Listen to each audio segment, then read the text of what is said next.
environment, and that is what debt is doing.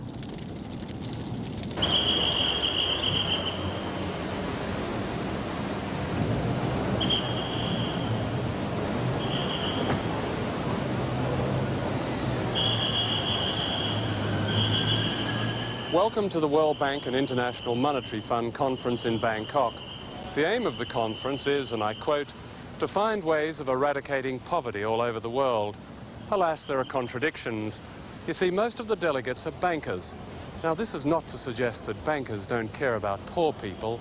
It's just that some things are hard to explain, such as why officials of the World Bank spend, in their pursuit of solutions for the poor, an estimated $45 million a year flying first class and staying in five-star hotels.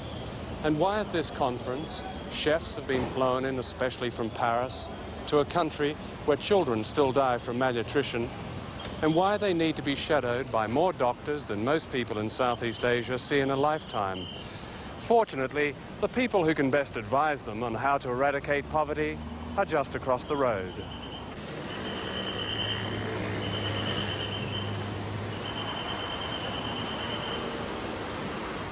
However, the bankers can't see them because a wall was put up to hide the poor people during the conference. The people responded by painting the wall in bright colours in order to attract attention. No doubt worried that the delegates might spot the odd poor person, the government then had buses parked in front of the wall.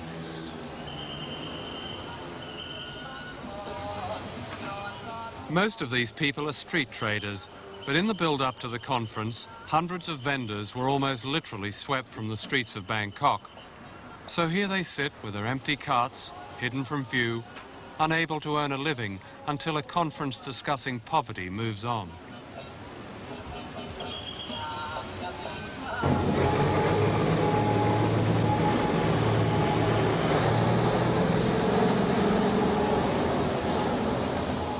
For years, one of the landmarks of Bangkok, as you drove in from the airport, was a community of people living beside these railway tracks.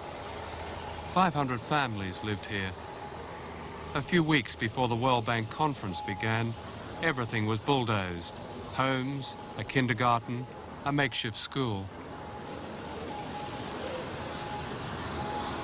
When it was known that the World Bank meeting was going to be held here, they were advised that they would have to leave. There was a quote in the newspaper, the English translation of which was, one official said they were an eyesore. Now that word went around, people didn't forget that word. A lot of the slum people said, look, we're not an eyesore, these are the homes of poor workers. But unfortunately it was regarded as such. They're very untidy, they're very scrappy looking homes, and there was some kind of thinking at the time that they should be tidied up. And either you build a wall around them or you move them away. And that's what happened.